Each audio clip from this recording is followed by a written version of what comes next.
retrouvons avec joie notre collaborateur Pierre-Luc Brisson. Bonjour Pierre-Luc. Bonjour Marie-Louise. Désormais candidat au doctorat. Bien sûr. En histoire ancienne à on l'UQAM. continue gaiement. Vous m'avez vu grandir depuis 4 ans. Oui, vous évoluez, c'est bien.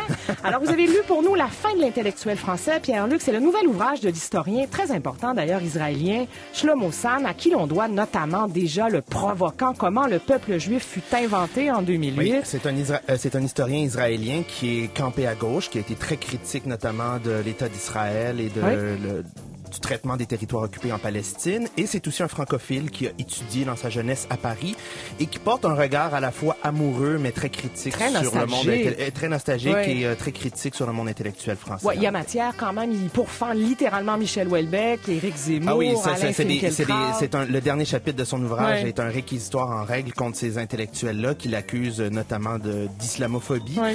Et c'est une voix très forte, notamment de la part d'un Israélien que de se porter à la défense justement de la communauté musulmane. Comment il française. explique, Pierre-Luc, cette surpopulation actuelle des intellectuels plus à droite, alors qu'auparavant, effectivement, à l'époque de Sartre ou de Bourdieu, ils étaient campés vraiment à gauche? Ouais, ben l'historien, justement, vous l'avez dit, ils étaient campés à gauche. L'historien fait porter ce virage idéologique-là sur la fin des illusions, la fin de la grande illusion communiste dans les années 80, justement. Donc, où il y a eu un recentrage des intellectuels français sur la défense d'une certaine identité nationale conservatrice. On pourra évidemment faire des parallèles avec le Canada, où la situation des intellectuels n'est guère plus rose. On n'y manquera pas. Voilà, merci Pierre-Luc Brisson. En janvier dernier, dans la foulée des attentats de Charlie Hebdo et de la parution de Soumission, le roman dystopique de Michel Houellebecq, où la France est dirigée par un gouvernement islamiste, le magazine français Télérama publiait un dossier intitulé « Quand le débat intellectuel tourne à vide », traçant déjà les contours d'une perte de sens et d'une érosion certaine d'une pensée critique riche. Critiquant l'islamophobie, Télérama rampante évidemment cette islamophobie de stars actuelles du commentaire, comme Éric Zemmour, Michel Onfray et Alain Finkielkraut, dans un pays jadis réputé pour la qualité de ses débats, autrefois portés, rappelons-le, par des gens comme Jean-Paul Sartre ou Michel Bourdieu. Le magazine affichait donc ouvertement son découragement, voire sa déprime. Quelques mois plus tard, Shlomo Zahn, historien israélien, publie La fin de l'intellectuel français, un essai où il pourfend les stars actuelles du commentaire, lui aussi, un ouvrage qu'a lu pour nous Pierre-Luc Brisson, candidat au doctorat en histoire ancienne à l'UQAM. Pierre-Luc, Shlomo Zahn, on en parlait en toute ouverture d'émission, est né en Autriche en 1946. Il a souffert de l'antisémitisme. Bien sûr, il a vécu ses premières années de vie dans un camp de réfugiés juifs polonais avant d'immigrer en Israël avec ses parents, où il vit et travaille aujourd'hui. Il enseigne à l'université de Tel Aviv. Exactement. Il est professeur d'histoire contemporaine et je crois qu'il dit il raconte dans le bouquin que je crois que ses grands-mères sont décédées dans les camps de concentration, dans les chambres à gaz. Donc c'est quelqu'un qui a, hérité de cet héritage, de cette souffrance-là, de cet héritage historique-là, très, très fort.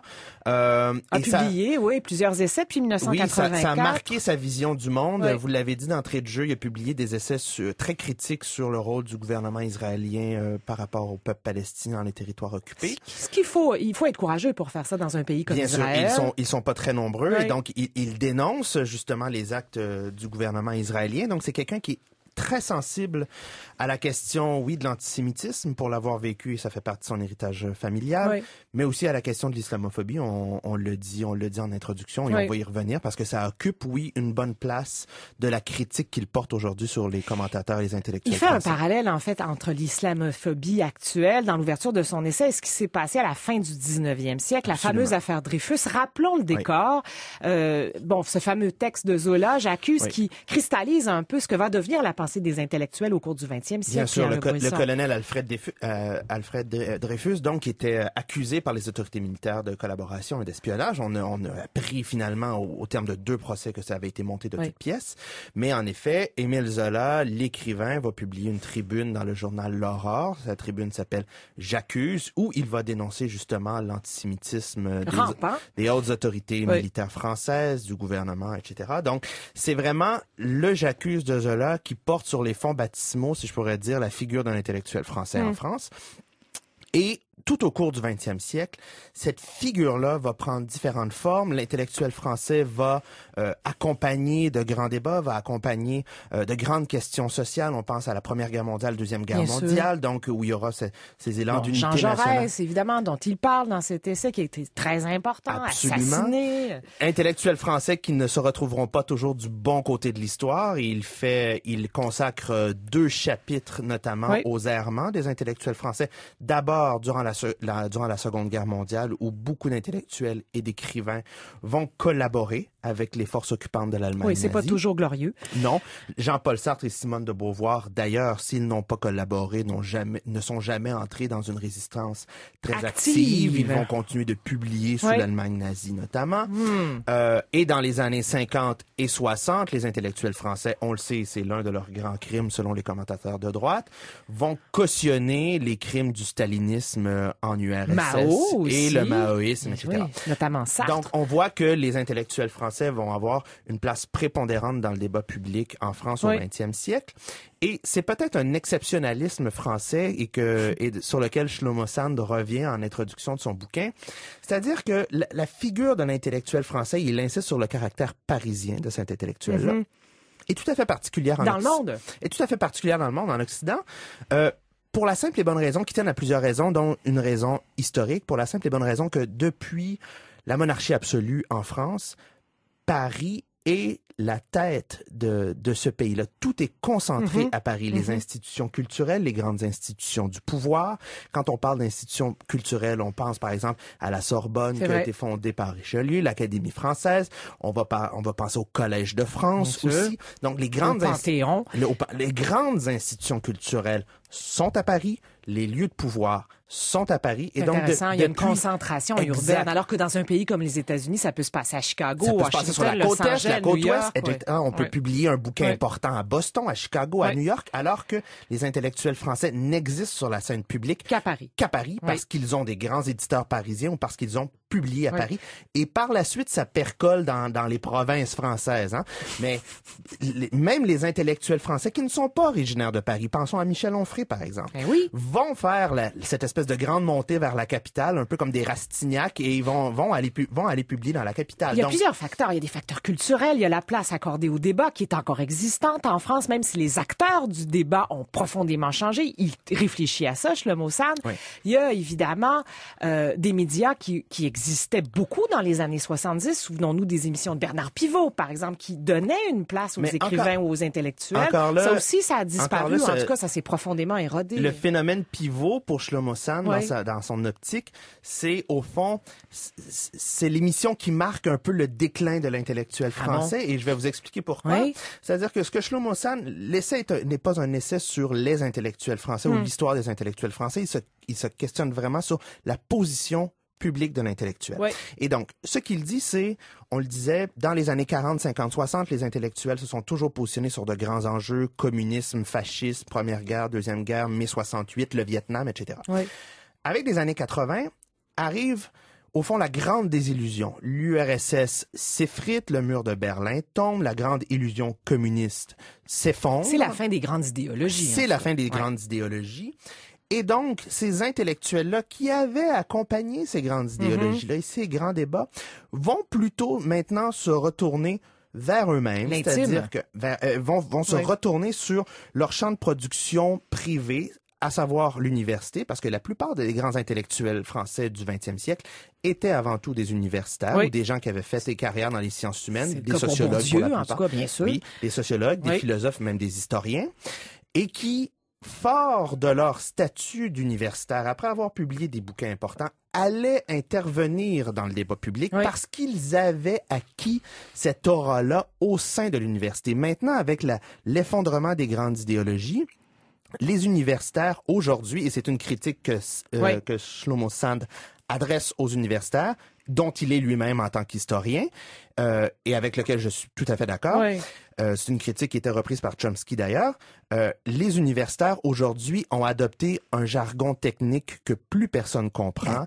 Ils sont tournés vers la production de savoir, vers la production d'articles scientifiques qui ne s'adressent qu'à leurs collègues, qu'à leurs pairs. Absolument. Et qui sont incompréhensibles. Ils sont privés de subventions de plus en plus aussi vers des visées très capitalistes bien aussi, sûr. des grands centres universitaires. Et donc, puisqu'ils sont dans cette logique-là d'acquérir de bourses de production de savoir et de production de savoir qui ne sont intelligibles que par leurs pairs, ils ont complètement déserté, ou en bonne partie du moins, l'espace public au profit, et là, vous le disiez, de la montée des médias de masse. Bernard Pivot étant peut-être le premier exemple de grande émission, d'émission grand public qui va projeter de l'avant des intellectuels, comme des commentateurs. Bernard-Henri Lévy, par exemple. Absolument. Et avec sa chemise triomphante. Fait à noter oui, c'est col échancré, qu'il traîne partout de la Syrie jusqu'en Irak. Bien sûr. Jamais dépeignés. Jamais dépeignés, bien coiffés. Shlomo Sand le souligne, Bernard Pivot n'est pas lui-même un universitaire, c'est un journaliste. C'est ce qu'il rendait, en tout cas, à l'époque, à mon sens. À mon avis, ce qui rendait attachant, oui, bien puis sûr. il portait une parole aussi qui se destinait au plus grand nombre, sans vraiment niveler par le bas. Aujourd'hui, on assiste vraiment à un certain nivellement par le bas, puis à une position sociale occupée par les intellectuels en France. Et là qu'on peut faire un parallèle peut-être avec ce qui est en train de se passer au Québec, beaucoup plus à droite. Comment il l'explique, ça? En France, on a vraiment des marques d'islamophobie, certainement de la part de Michel Houellebecq, effectivement, avec son roman Soumission, même si c'est un roman, puis c'est une fiction, puis il s'en défend. Finkielkraut, Zemmour qui fait des commentaires sur les musulmans, même chose pour Éric Zemmour. Oui. Finkielkraut, Zemmour et Houellebecq font l'objet du dernier chapitre de Shlomo Sand, où ils décortiquent chacune de leurs prises de position et de leurs publications depuis les débuts des années 90 de façon excessivement minutieuse. Et Shlomo Sand disait, on faisait un parallèle tantôt avec l'affaire Dreyfus, début du 19e siècle. Au début du 19e siècle, on avait vu fleurir en France... Du 20e, vous voulez dire. L'affaire Dreyfus est arrivée à la fin du 19e siècle, à la fin du 19e. Oui. Alors, il le dit à la fin du 19e, au début du 20e, on a vu fleurir en France une littérature antisémite qui a été portée par des gens de lettres, par des intellectuels, et le choc qu'a causé la Seconde Guerre mondiale et la Shoah a fait en sorte qu'aujourd'hui, l'antisémitisme n'a plus sa place dans l'espace public français. Et Shlomo Sand dit, imaginez maintenant un roman dont le titre serait Soumission, mais qui mettrait en scène un président de la République juif, qui fait juif orthodoxe, disons, qui prend possession des leviers de pouvoir en France, qui transforme la Sorbonne en université talmudique. Ce serait absolument inacceptable et ce serait dénoncé comme de la littérature antisémite. Alors qu'aujourd'hui, Soumission de Houellebecq, considéré comme une dystopie littéraire, est encensé par l'ensemble de l'intelligentsia. C'est qu'il n'y a pas de contre-parole, en fait. Non, voilà. C'est une vision, à mon sens, qui est juste, mais pessimiste de la condition de l'intellectuel français, parce qu'il y a quand même des intellectuels français aujourd'hui qui intègrent le débat public de façon nuancée et pertinente. Peut-être qu'on les écoute moins ou qu'ils apparaissent moins souvent, parce que c'est vrai que le débat est accaparé par les mêmes têtes. Est-ce qu'on peut faire des parallèles avec ce qui est en train de se passer au Québec? Bon, je ne nommerai pas de nom, mais il y a quand même certains intellectuels québécois, du moins dans l'espace public, qui ont une certaine tendance à importer au Québec de toutes pièces des débats qui n'ont pas cours chez nous. Débats récupérés par des figures politiques comme François Legault. Mais plus récemment Jean-François Lisée. On devrait faire passer un examen de valeur. Sur le burkini. Est-ce qu'il y a personne n'a jamais vu de burkini au Québec, ça n'a jamais posé de problème à personne, mais parce qu'il y a encore chez une certaine frange de l'intelligentsia québécoise des gens qui sont nostalgiques d'une certaine France ou d'un lien avec la mère patrie, je ne sais trop, tendent à reporter chez nous des débats qui n'ont pas cours. Ceci étant dit...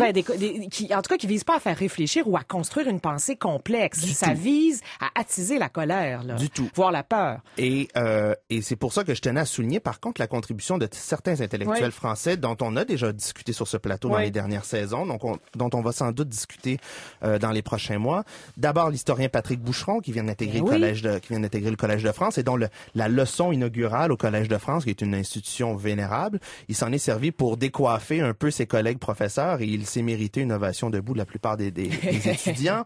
On pense au sociologue Raphaël Liogier, dont on a déjà parlé ici. Donc, que nous avons interviewé sur un essai formidable où il déconstruit cette tous pensée les mythes qui veut entourant que l'islam l'islamisme conquérant, justement est en train de prendre la France par la force. Je pense aussi au sociologue Jean Bobéro qui est intervenu récemment dans les médias sur la question de la laïcité, parce que c'est une des thèses de Jean Bobéro que de dire, voyez, Abdenour Bida, ce philosophe. Voilà, donc il existe encore des figures intellectuelles importantes en France, comme il en existe toujours au Québec. Je pense à Georges Leroux, je pense à que nous retrouverons demain avec un grand bonheur. Voilà, je pense à M. Bouchard notamment. Oui, donc, Gérard Bouchard. Voilà, donc il y a encore des figures intellectuelles, mais en effet, les médias de masse ont contribué à l'émergence de commentateurs qui ne contribuent en rien à une réflexion, du moins ne serait-ce que apaisée et éclairante. Voilà, à la fin de l'intellectuel français de Zola à Houellebecq, un essai de Shlomo Sand, c'est paru aux éditions de La Découverte. Merci beaucoup, Pierre-Luc Brisson. Toujours un plaisir.